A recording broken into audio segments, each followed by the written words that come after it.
私の名前はゆい。出版社に就職してから18年、編集長として多忙な毎日を送っています。就職した当初、出版のいろはを教えてくれたのが夫の大地です。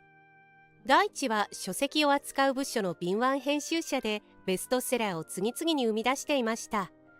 仕事に対する大地の真摯な姿勢を目の当たりにするうち、私は次第に心惹かれるように。大地をお手本に私も必死で仕事に取り組みました。そして数年後、やっと私が手掛けた書籍がベストセラーに。よし、今夜はお祝いだ。そう言って大地はレストランでご馳走してくれたのです。おめでとう。よく頑張ったな。先輩のおかげです。ありがとうございました。これで俺も心置きなく卒業できるよ。卒業？会社辞めちゃうんですか？ああ、フリーでやってみようと思ってるんだ。編集だけじゃなくて署名記事とかも書いてみたいしさ。そうですか。先輩ならきっと成功すると思います。でも寂しくなりますね。俺も。だからさ、俺たち付き合わないか？こうして私たちは交際をスタートさせたのです。その後大地は個人事務所を立ち上げ、フリーランスの記者として独立。古巣の出版社から仕事を請け負うだけでなく、競合他社からの依頼も増え、順調に活動の幅を広げていきました。私の方も仕事は順調で、公私ともに充実した日々を過ごしていました。そして私の30歳の誕生日に大地からプロポーズされたのです。私たちの結婚生活は順調にスタートしました。結婚5年目には娘のジュリを出産。保育園にも無事入園が決まり、ジュリの送り迎えは時間に融通の利く大地が担当してくれることになったのです。大地に負担ばかりかけてごめんね。気にするなって、やれる方がやれることをやる。それでいいじゃないか。順風満帆な私たちの結婚生活は続きました。ところがある日のこと、大地の母親が脳出血で倒れたという知らせが入ったのです。手は尽くしましたが、左半身に麻痺が残ってしまう可能性があります。治るんですか？それは何とも、リハビリ次第で解放に向かう可能性はありますが。その後義母は目を覚ましましたが、左の手足は全く動かず、言葉も全く出てきません。しばらくの間は完全看護のもと、引き続きその病院に入院することになったのです。心配なのは義父のことです。義父はもともと家事など一切しない人だと聞いていました。義母がいなくなった家で一人で生活できるかどうか不安だと大地は言います。ジュリのこともあるし、俺が家を空けない方がいいと思うんだ。ジュリの送り迎えのことなら私が時短勤務にしてもいいけど。いや、ユイだって会社ではもう責任ある立場なんだから、ジュリのことは俺に任せろ。だったら私が仕事帰りにお父さんの様子を見に行くようにしようか？大変だろうけど、そうしてもらえると助かる。その代わり家のことは全部大地にやってもらうことになるけど。なんとかするよ。幸い大地の実家は私の勤め先から近かったので、仕事帰りに私が立ち寄ることにした方が都合がいいと思ったのです。仕事を終えて義父を訪ね、家事のできない義父に代わり、夕食の支度と次の朝食の準備、掃除洗濯と目が回るような忙しさでした。大地やジュリと会話をする時間も作れないほどの厳しい生活が続きます。でも私一人に任せるのは申し訳ないからと、義父は少しずつ家事を覚えてくれるようになったのです。最初は毎日義理の実家に通っていましたが、そのうちに1日おきになり2日おきになり、私の負担もかなり減ってきました。大地も今まで仕事をセーブしながらちゃんとジュリの面倒を見てくれていたようです。その反動なのか、私が今まで通り家に帰れるようになってからは、打ち合わせや取材で夜間や休日に家を空けることが多くなってきました。せっかく元通りの生活になったのに、大地と過ごす時間はむしろ以前より減ってしまうことに。それでも家族のために時間を惜しまず働いてくれているのだからと私は感謝していました。まさか大地が私たちを裏切っているなんて思ってもいなかったからです。義父の方はひとまず生活の心配はなくなりました。義母の方も完全介護のおかげで順調に体力も回復に向かっているようです。病院を訪ねたところ、義母の手足は少しずつ動かせるようになっていて、医師からはそろそろ本格的にリハビリを始められると。その後、義母はリハビリを専門に行う病院に転院することになりました。その手続きをしなくてはならなかったので、今後のことを大地に相談したところ、お母さんが転院することになったの。その手続きをお願いしたいんだけど。手続きって？今の病院の退院手続きと清算、その後リハビリをしてくれる次の病院にお母さんを送り届けて、そこでの手続き。ちょっと待って、今仕事が忙しくてそんな時間作れないよ。ゆいに任せてもいいかな。だって大地は最近お母さんのお見舞いにも行ってないじゃない。お見舞いも兼ねて店員に付き添ってくれればいいと思ったんだけど。ごめん、今は無理だわ。そう？それじゃあ私がやっておくわ。よろしくな。仕事が落ち着いたらそのうち俺も顔を出すからさ。自分の親のことなのになぜ人任せにできるのでしょう。仕事が忙しいのはわかるけど、なんだか以前の優しかった大地ではなくなったような気が。大地の変化に違和感を覚えるものの、なぜ変わってしまったのか、その原因は分かりませんでした。大地の異変に気づいたのはその数日後です。その日は作家さんとの打ち合わせがあると言って夕方から出かけていきました。深夜近くに帰ってきた大地は上着を脱ぎ捨ててそのままベッドで寝ようとします。着替えた方がいいと思って大地を起こそうとすると、髪の毛からシャンプーの香りがするのです。次の朝、大地に聞いてみました。昨夜はどこに行ってたの？打ち合わせって言っただろ？作家さんのお宅でお風呂にでも入ったの？どうして？シャンプーの匂いがしてたから。ああ、それね。打ち合わせした後にちょっとサウナに寄ってきたんだ。サウナ？珍しいね。そんな習慣あったっけ？いや、昨日は打ち合わせが長引いて疲れてたからさ、さっぱりしたくなっちゃって。そんなこともあるのかなとも思いましたが、私には必死に言い訳をしているように見えてしまったのです。まさか浮気？誰かとホテルに行ったなんてことは？でもあんなにジュリを可愛がってくれる大地がそんなハレンチな真似をするとは思いたくありませんでした。それでも一度芽生えた疑惑はなかなか消すことができません。どうしても疑いの目で見てしまうようになるのです。以前はスマホをリビングのテーブルに置きっぱなしにしていたのに、最近は絶対手放さなくなったのはなぜ？着信音が鳴ると急いで自分の部屋にこもってしまうのはどうして？それでも決定的な証拠があるわけではないので、あまり悪い方には考えないようにしようと自分に言い聞かせていました。ところがその後、私は決定的な場面を目撃することになるのです。明日から一泊で取材旅行に出かけることになった。取材旅行？雑誌の仕事か何かなの？ああ、別荘地の紹介記事をシリーズで担当することになりそうだから、その下調べにね。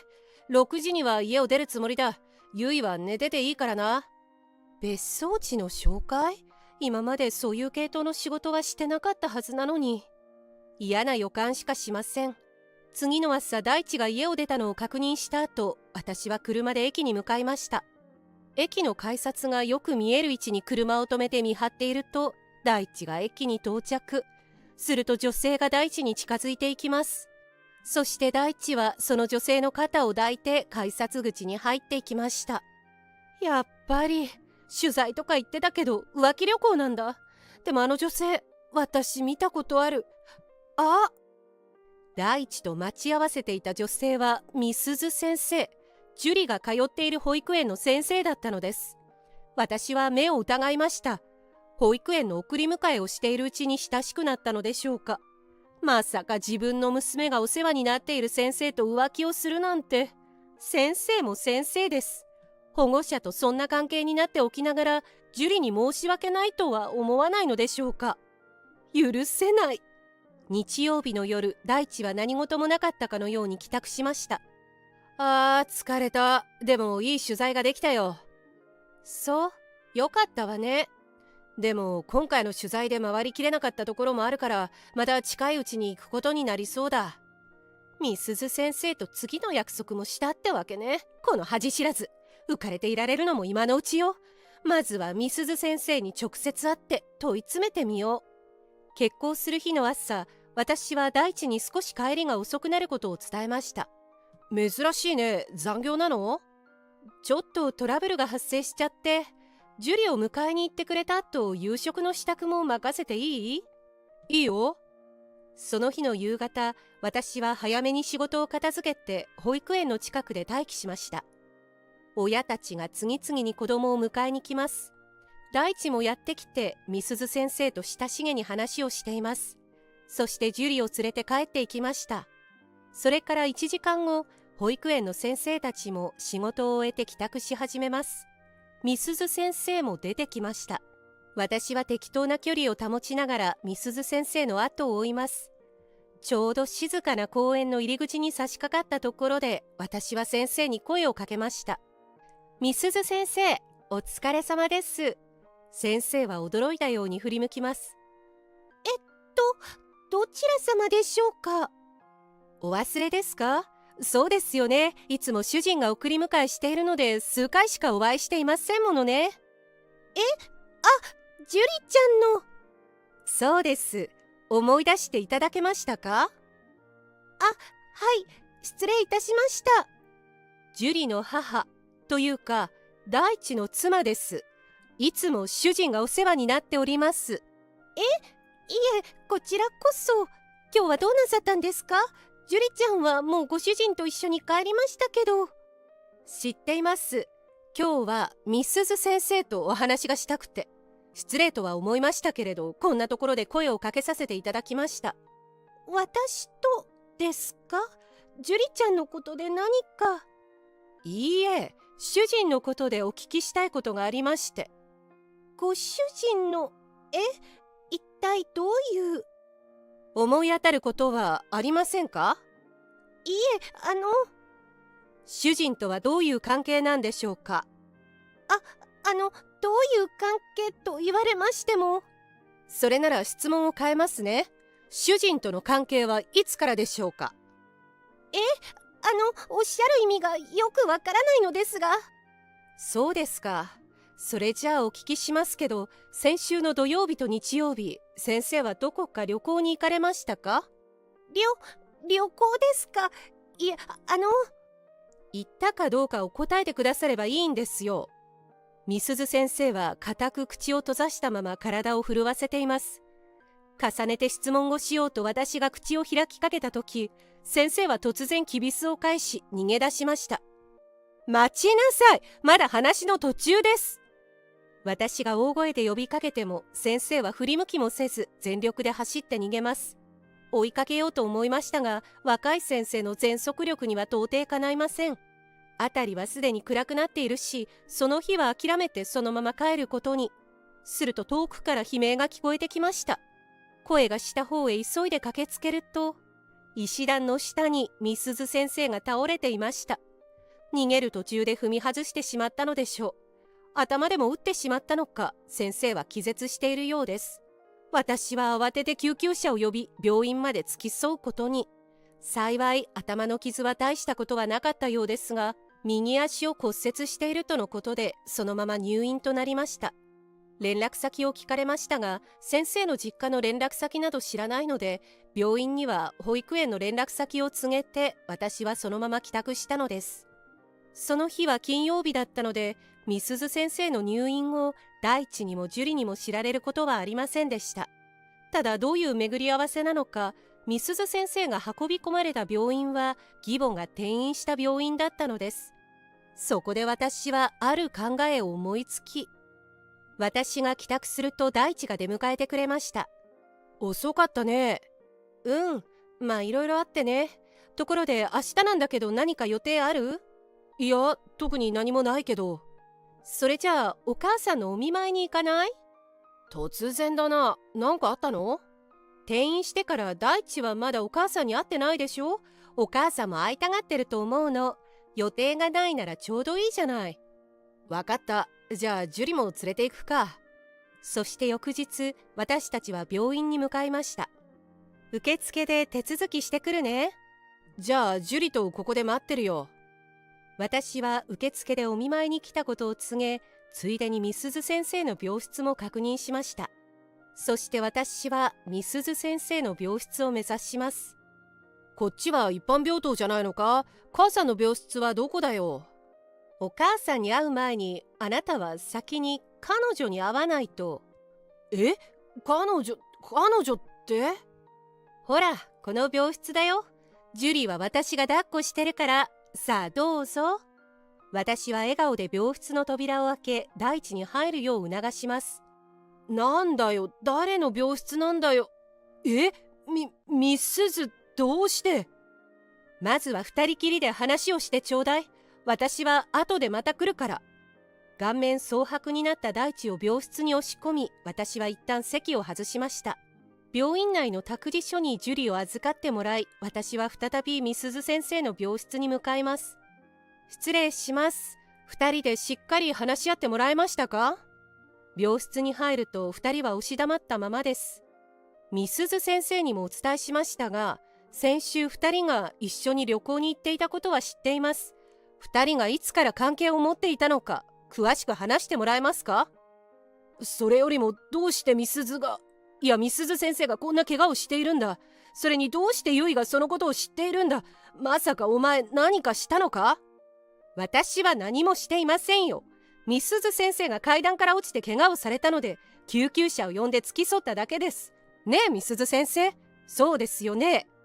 私の厳しい口調に恐れをなしたのか、みすず先生はポツポツと二人のことを話し始めました。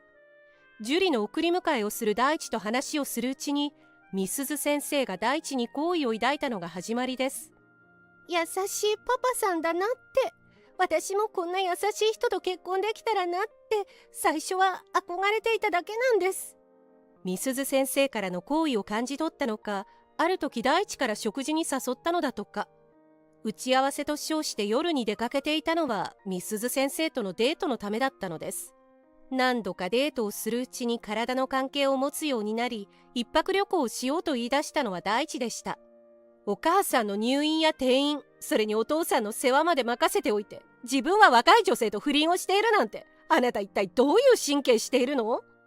だってゆいはいつも忙しそうで、ほら夜だってさっさと寝ちゃうし、俺だって寂しかったんだよ。はあ？誰のために忙しくしていたと思ってるの？だったら自分の親のことなんだから、大地が全部自分ですればよかったじゃないの。俺だって仕事あるし、ジュリの送り迎えもあるし、あれもこれもできないよ。送り迎えついでに浮気に走ったってこと？ジュリに申し訳ないと思わないの？大地は何か言い訳をしようと思ったのか、口をもごもごさせていましたが、結局何も言えず、そのまま押し黙ってしまいました。みすず先生も園児の父親と不倫するなんて、教育者として恥ずかしくないんですか？申し訳ありません。もう二度と個人的に会ったりしませんから許してください。許せるはずないでしょ。保育園にもこのことは報告させてもらいますからね。それだけはやめてください。そういうわけにはいきません。あなたのような人に大事な子供を預けるわけにはいきませんから。